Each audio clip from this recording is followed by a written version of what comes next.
L'Afrique est mal partie.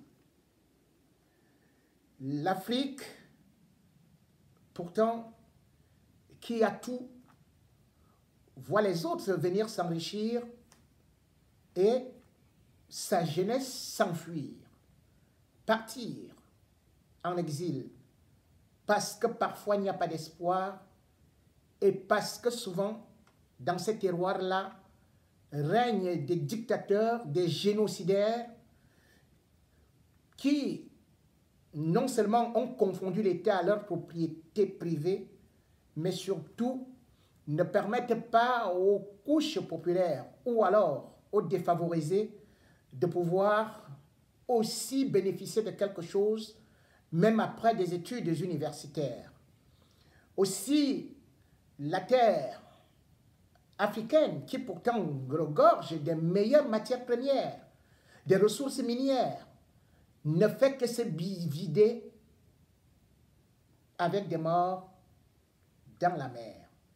Si ce n'est pas dans la mer, c'est au-delà des frontières, ou alors entre les frontières, parce qu'il faut traverser parfois la mer, et même quand on arrive dans certains pays frères, que ce soit du Maghreb ou ailleurs, on est vu comme des étrangers ou des envahisseurs, et ce n'est pas de gaieté de cœur qu'on laisse souvent passer les ressortissants de l'Afrique subsaharienne. On compte des morts chaque semaine et ça n'émeut personne puisque les gouvernements n'en font d'ailleurs pas état, tout comme les grandes chaînes de télévision et de radiodiffusion qui pourtant devraient sensibiliser les populations par rapport à ces drames qui surviennent à la traversée de la mer ou dans le désert. Une fois de plus, l'Afrique est endeuillée puisque plus de 2000 migrants ont cherché à passer la frontière du Maroc pour aller chercher peut-être du travail, peut-être du bonheur en Espagne. C'était difficile comme d'habitude parce que beaucoup sont appelés, peu sont élus. 2000 sont donc partis vendredi pour ce voyage, parfois qui est sans retour. Et effectivement, 27 ne rentreront plus jamais parce que ils sont morts. Morts sur le champ du combat, devant les gardes frontières, que ce soit du côté du Maroc ou encore ceux de l'Espagne. Certains ont dû sauter la clôture qui sert de protection pour se retrouver ailleurs. 163 ont réussi cet exploit et puis d'autres sont gravement blessés et selon les sources qui nous viennent des organisations des droits de l'homme du Maroc, il y a 27 morts. Les morts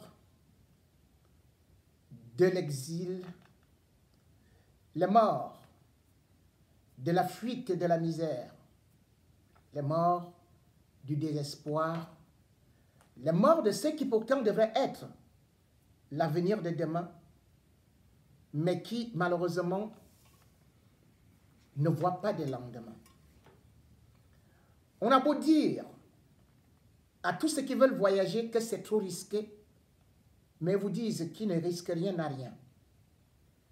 Et parfois, ils se disent qu'ils ne peuvent même pas partir au niveau de la mer, mais qu'ils peuvent aller dans un autre pays frère.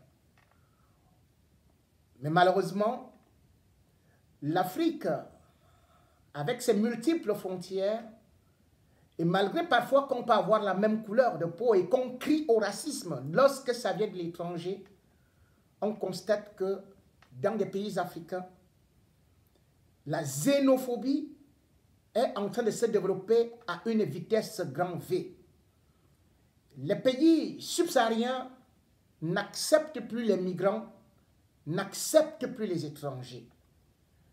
À l'époque, l'Afrique était unie parce que tout le monde voyait comment est-ce qu'il fallait combattre l'apartheid. Une minorité de Blancs qui était en train de maltraiter les Noirs. Tout le monde avait pris l'ANC pour un modèle, avec bien sûr Mandela, le leader qui était en prison et qui y est resté pendant 27 ans et qui, lorsque il a pu diriger le pays, on a cru que c'était la réconciliation.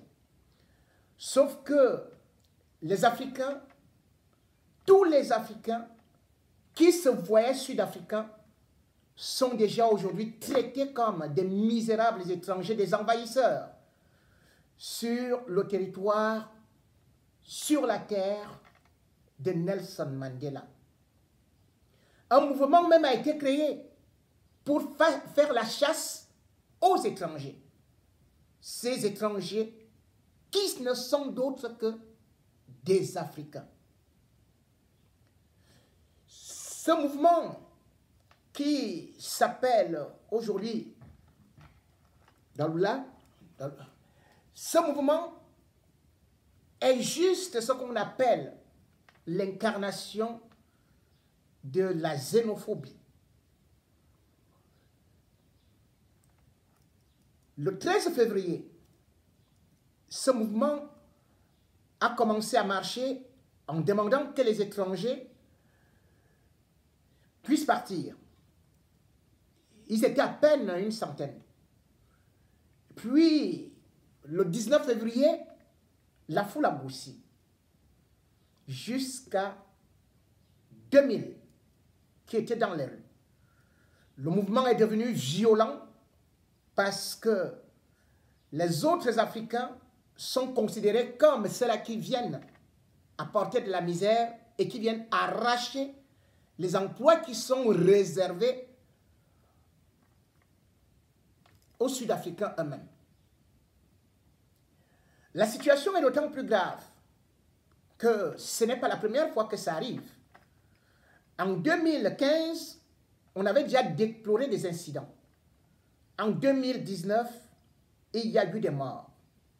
On a donc vu les autorités sud-africaines sortir tardivement pour condamner ces scènes de xénophobie, de haine raciale prononcée contre d'autres Africains noirs, particulièrement les Zimbabwéens, puis les Nigérians, et maintenant, on se rend compte que les Camerounais sont pourchassés, les Congolais, les Guinéens, tous sont mis à la porte, ou bien ce mouvement demande qu'il soit mis à la porte par les autorités sud-africaines. Le mouvement est tellement violent que même certains marchés ont dû fermer en espérant que la situation allait se calmer. Mais malheureusement, la situation et les tensions ne font que monter. Si on pourrait dire que les Sud-Africains, aujourd'hui, eux-mêmes sont victimes des turpitudes ou encore de l'incapacité du gouvernement ou du parti de l'ANC à pouvoir au moins résoudre les problèmes de la société. Mais aussi, il faut reconnaître une autre chose, c'est que les politiciens aujourd'hui, que ce soit de certains partis dits démocratiques, utilisent maintenant le populisme, le nationalisme, la xénophobie pour embrasser et embraser le pays. Embrasser les xénophobes et embraser le pays, faire la chasse à l'homme, aux frères que nous sommes. L'Afrique du Sud est donc devenue une terre qui ne veut plus d'étrangers, qui ne veut surtout plus d'Africains. Les Sud-Africains estiment qu'ils sont aujourd'hui 7 900 000 personnes à être au chômage. Mais cependant, les étrangers sont en tout et pour tout 4 millions. Même si on les chassait, tous, il y aura toujours des chômeurs en Afrique du Sud. Et les étrangers ont ouvert des magasins. Les Sud-Africains ont dit qu'il ne fallait pas employer des étrangers qui pourtant viennent ouvrir leurs magasins, qu'il fallait essentiellement les employer. Et quand ils ont donc voulu fermer ces magasins, eh bien, ces groupuscules de haineux, eh bien, n'ont eu d'autres mesures qu'à se lancer dans la grande violence en incendiant des marchés, des boutiques. On aurait attendu que certaines chancelleries, que certains gouvernements puissent venir en aide à leurs ressortissants, qu'ils puissent mettre la pression sur le gouvernement sud-africain. Que non. On se rend même compte que alors que les Camerounais ont été gravement et sauvagement attaqués, agressés, lorsqu'ils ont fait appel à leurs représentants diplomatiques, consulaires, ils n'ont pas obtenu de réponse. Pas une assistance, pas une condamnation, et rien du tout. Les Camerounais sont donc en train d'errer, partout, ayant presque tout perdu. Le cas de l'Afrique du Sud pourrait être évoqué parce que ça se passe en Afrique. Mais il faut savoir que plusieurs fois je suis venu ici dire que les Camerounais de la diaspora n'ont jamais eu le soutien des leurs. J'ai parlé du cas de la Tunisie, je viens de parler du Maroc, j'ai parlé de l'Algérie, j'ai parlé de la Libye. Et même quand on voit ce qui s'est passé pendant la période du Covid, c'est là où on a vu que les Camerounais étaient des orphelins. On a vu le gouvernement ivoirien déplacer un vol spécial pour aller prendre les Ivoiriens qui voulaient rentrer chez eux. Pendant ce temps, il y avait des Camerounais qui alertaient Yaoundé. Et Yaoundé se contentait juste de dire il n'y a pas de représentation diplomatique à New Delhi. Il n'y a pas d'ambassade du Cameroun en Inde. Et on n'a pas vu comment est-ce que le Cameroun s'est déployé à pouvoir sauver ses ressortissants. Donc, s'ils sont morts dans la rue, on ne savait quoi faire avec des cadavres. Sur les 136 qui étaient là, 130 erraient, ne savaient quoi faire. C'est plutôt le gouvernement ivoirien, alors que les Camerounais sont les premiers à clasher Alassane Ouattara, c'est le gouvernement ivoirien qui est venu au secours des Camerounais grâce à ce vol charter, mais il fallait payer 1400 $ pour quitter ne serait-ce que l'Inde. C'était très difficile. Il fallait que des ressortissants, enfin que des familles de ces ressortissants puissent réunir cette somme pour pouvoir sauver les leurs. Aujourd'hui, nous sommes en Afrique. Nous avons vu, que ce soit en 2015, en 2019, en 2020, comment d'autres États ont réussi à réagir. Comme par exemple le Nigeria, qui a par exemple 100 000 ressortissants en Afrique du Sud, qui avait décidé de fermer la représentation diplomatique d'Afrique du Sud au Nigeria. Et d'ailleurs, de la même façon que les Sud-Africains avaient attaqué les ressortissants nigérians, eux aussi, leurs ressortissants au Nigeria avaient été attaqués. Et finalement, l'équilibre des forces a permis de telle sorte que l'Afrique du Sud et le Nigeria puissent s'asseoir sur la même table pour essayer de régler le problème. Mais en Afrique centrale, personne n'a le courage Aucun dirigeant. Et celui qui est le doyen des chefs d'État, Paul Biya, il est complètement absent. Loin de tous les sommets, ou même parfois il faut aller discuter de l'avenir du pays. Pendant que Kagame, qui lui aussi s'appelle Paul, défend les siens, pendant que Félix Tshisekedi défend les siens, Paul Biya lui dort. Regardez actuellement le sommet du Commonwealth qui se joue. Les grandes décisions se prennent. Paul Biya n'est pas là. Et voilà donc un pays où on vous dit qu'on a un président, un père de la nation, qui ne s'occupe pas de ses enfants, qui abandonne ses enfants à la merci de n'importe qui. De telle sorte qu'aujourd'hui, en Guinée équatoriale, on chasse des Camerounais sans que le gouvernement camerounais ne puisse intervenir.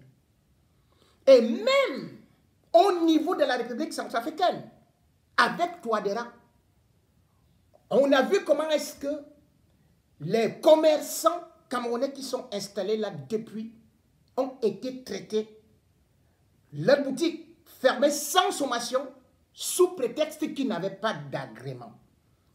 Comment peut-on dire en République centrafricaine qu'on n'a pas d'agrément lorsqu'on est Camerounais et pourtant on est installé là depuis?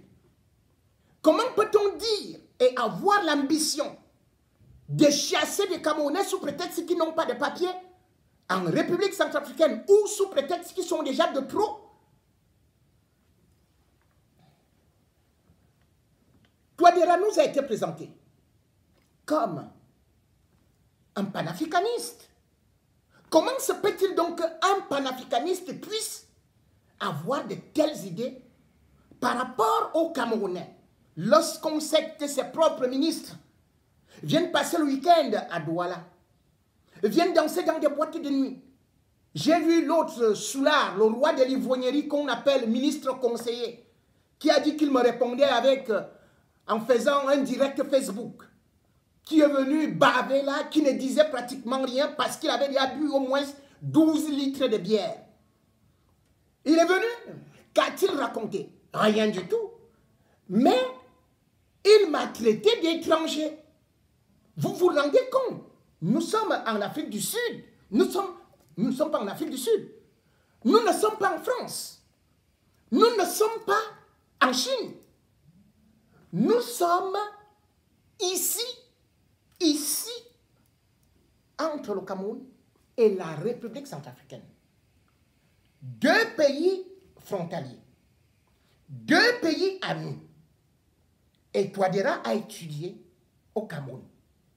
Mais Touadéra se permet, s'autorise,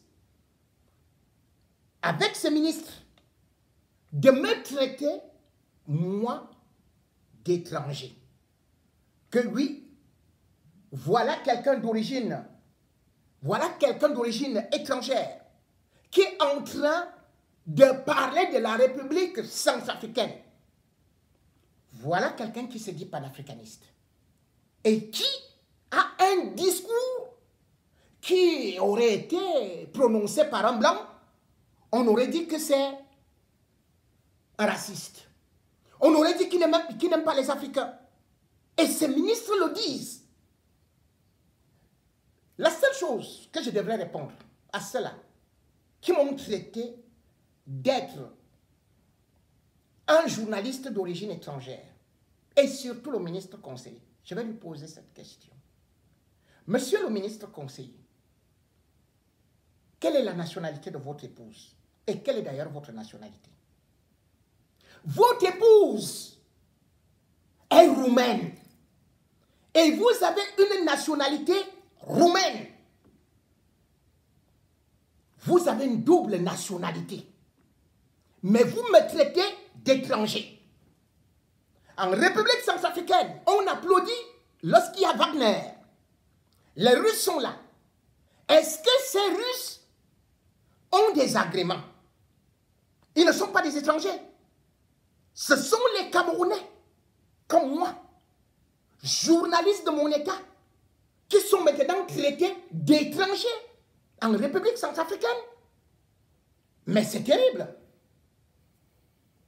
Lorsqu'on essaie de regarder tout autour, on va arriver à quelque chose de très surprenant. Où sont les réfugiés centrafricains? Les réfugiés centrafricains sont plutôt au Cameroun. 92 000 au moins, selon le décompte du Haut Commissariat des réfugiés des Nations Unies. Et ça, ce sont les chiffres de 2017. Parce que depuis 2004, les Centrafricains n'ont fait qu'affluer, n'ont fait que venir au Cameroun, ont été accueillis. Mais comment se peut-il donc que les mêmes autorités centrafricaines qui savent aujourd'hui que même en 2019 ou encore en 2021, lorsqu'on voit par exemple le camp de Gabou, qui lui seul regorge au moins au bas mot, il regorge 40 000 réfugiés centrafricains. Certains parlent même de 60 000. C'est-à-dire, lorsqu'on regarde normalement, ça fait minimum 6 fois la population locale. Et la plupart d'entre eux sont des éléments venant des Séléka et qui parfois créent des dégâts au niveau de ce qu'on peut appeler des populations avec des enlèvements, demandes de rançon, avec le braconnage, sans pour autant oublier le trafic d'armes. Comment se peut-il donc que, alors que le Cameroun accueille les Centrafricains, que Touadéra, qui se dit panafricaniste, nous dise que les seuls Camerounais qu'il peut accueillir, ce sont les Féman. Il prend les Amougbelinga, il prend Kel, il prend Patfessim, il prend tous les bandits qui ont fui le Cameroun ou qui ont fait des prisons partout. C'est eux qui ont les passeports centrafricains. C'est eux qui ont la nationalité centrafricaine. C'est eux qui sont ministres conseillers à la présidence et à la primature à l'Assemblée nationale. Et quand moi, je me lève pour dénoncer cela, d'autant plus que l'argent des Camerounais a été volé. Et que lui, aujourd'hui, il est un receleur. C'est un receleur dans l'histoire de Lieb Limal. C'est lui qui a fait fuir ce camp. Lorsque je le dis, on me dit que je déteste la République centrafricaine, je ne devrais pas parler de la République centrafricaine, je devrais parler de mon pays. Les Amougbelinga ne sont pas des Camerounais. Les bandits que vous recrutez là, les Jules Ndiaoué, ils ne sont pas des Camerounais. Vous les prenez parce qu'ils sont avec vous, font le faux avec vous. Vous recrutez des Français, vous recrutez des Russes et vous faites semblant d'être panafricaniste. Je pourrais vous poser juste une petite question après. Mais je vais d'abord attirer votre attention sur le fait que lorsqu'on dit qu'on est panafricaniste, on doit d'abord aimer les Africains. On doit accepter les Africains et non les étrangers. Certains m'ont dit que Touadéra était panafricaniste parce qu'il voulait se retirer de la France et du franc CFA. J'ai rigolé. Jusqu'à présent, la République centrafricaine utilise le franc CFA.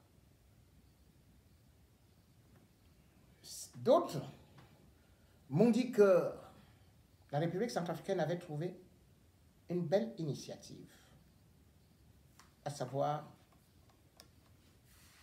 le Bitcoin. Quand j'ai regardé, c'est là que le président de la République a invité, c'était pour le Bitcoin. C'était les Français.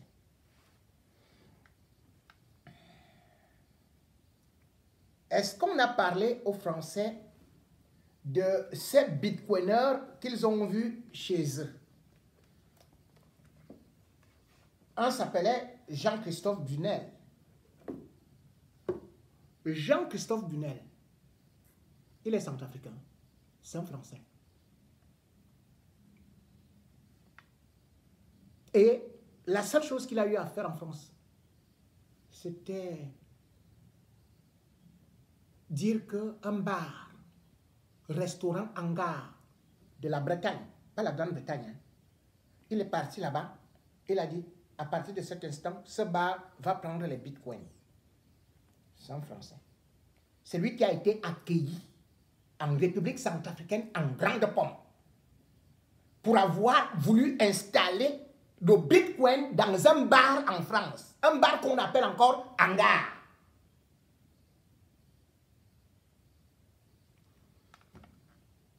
Le deuxième que vous avez vu s'appelle Sébastien Gouspiou. Sébastien Gouspiou, vous-même vous entendez le nom là, ou Gouspiou, ou Ripou, ou Pou, ou quoi, je ne sais même pas. C'est fait d'armes. C'est qu'il est allé justement au Salvador. C'est un Français, hein? C'est un Français. Il est allé au Salvador avec le président du Salvador. Il a dit, je viens t'aider avec le Bitcoin. Je vous dis aujourd'hui que le Salvador, je vous le confirme, est en faillite. Et ce monsieur a fui de là-bas. Et il vient en République centrafricaine. Vous me chassez. Moi, Ngono, Camerounais. Et vous dites que vous êtes des panafricanistes. Vous combattez la France et vous prenez Sébastien Gouspiou. Il y a un autre qui fait encore rire. Lui, il s'appelle Jean-Marie Cambacérès. C'est un ancien député du Parti socialiste français. Lui, il s'occupait seulement des affaires d'Asie. Il ne connaît rien dans la monnaie. Rien du Bitcoin. Touadéra va le ramasser. Il dit, viens parler de ça aux Centrafricains. Il arrive, il ne connaissait même pas prononcer le mot Bitcoin. Mais ils ont été reçus. Hein. Et ils sont repartis en France. Vous savez comment on les appelle en France? Les idiots utiles. Voilà des gens donc, votre président, parce que certains, quand je parle, ils disent que oh, la France t'a envoyé pour faire ceci, qu'on fait quoi déjà? La France peut m'envoyer? Ce n'est pas Touadéra qui vient chercher les Français. Le 25 mai, ils sont venus là-bas. Ils ont fait les conférences et tout. Ce n'est pas lui qui est avec les femmes françaises. Moi, je vous dis ce qui est réel. C'est-à-dire que nous ne pouvons pas avoir des chefs d'État ripoux qui font semblant d'aimer les Africains et qui chassent les Africains chez eux en prenant les étrangers, en favorisant les étrangers. C'est de ça qu'il s'agit aussi. Vous mentez les Africains d'un côté. Bon, vraiment, je suis en train de... Et après, mais non, c'est terrible. Et ce que vous devez savoir, c'est que j'ai vu, toujours dans cette coopération, qui devrait être sud-sud, moi j'ai vu plutôt Touadéra partir en Turquie. Je devrais poser une question. Pour ceux qui ne comprennent pas le jeu de certains faux présidents qui nous conduisent toujours comme des moutons. Qu'est-ce qu'il est parti faire en Turquie? Il a été annoncé là-bas le 16 juin. 2 semaines après, on le voit marcher avec des individus qu'on ne connaît même pas. Il est parti avec le ministre d'État, directeur du cabinet. Il est parti avec le ministre de l'économie numérique. Il est parti avec le ministre des Finances. Il est parti avec une forte délégation. Qu'est-ce qu'il a alors pris? Celui qui me porte plainte là. Montrez-moi ce qu'il est pas. Est-ce que vous avez même vu qu'il est avec Erdogan? Vous avez vu? Pourtant, en février 2021, en décembre 2021, lors du sommet Turquie-Afrique, il avait été reçu. Moi, aujourd'hui, Erdogan a compris que non, avec de tels dirigeants, on ne peut pas avancer. Les accords qu'on disait qu'on va signer là et que ça va revenir en Afrique, on aura des investisseurs et tout ça. Ces investisseurs sont où? Vous savez pourquoi? Parce que Erdogan, on est en train de négocier qu'il puisse le voir. Depuis, un chef d'État est là. 1 jour, 2 jours, 3 jours, 4 jours. Il supplie qu'il y avait seulement la photo avec Erdogan. Erdogan dit, je ne veux pas recevoir officiellement un président fait mal. C'est lui, un peu en cachette. Je ne veux pas trop de photos. Voilà donc notre panafricaniste qui est en train de négocier avec Erdogan pour la photo. Aucun investisseur n'arrive actuellement en République centrafricaine. Pourquoi? Parce que pour obtenir ce qu'on appelle les IDH, les IDE, investissement direct étranger, il faut quand même une certaine probité pour attirer des gens. Mais si on se rend compte que votre ministre conseiller est un féman, que vos ambassadeurs sont des féman, que vos femmes sont des... Mais attendez, ça ne fait pas sérieux. Moi, je ne peux donc pas être là pour être complaisant. Dès que quelqu'un se lève là et dit « Oh, je n'aime pas les blancs », je commence aussi à dire « Moi aussi, c'est vraiment un vrai panafricaniste. » C'est con. Parce que si les blancs me disent qu'ils n'aiment pas les noirs, je vais m'insurger. Il ne faut pas combattre le racisme d'un côté et l'accepter en Afrique. Nous devons continuer à travailler avec des partenaires sérieux, d'égal à égal. Ou même signer des contrats ou bien refaire des contrats. Et non dire nous ne pouvons pas travailler avec eux, nous ne pouvons pas travailler avec eux. Nous allons travailler avec eux. Voilà les Chinois qu'on disait qu'ils viennent sauver l'Afrique. Où sont actuellement les Chinois? Maintenant, ils disent que c'est la Turquie qui doit venir sauver la Centrafrique. Hein? Ce n'est plus la Russie. Hey, toi Dera, tu as dit que c'est la Russie. Restons avec la Russie. Qu'est-ce que tu as maintenant à aller faire des courbettes, des ronds de jambes épileptiques au niveau de la Russie? Quand on ne sait pas là où on va, on se souvient d'où on vient.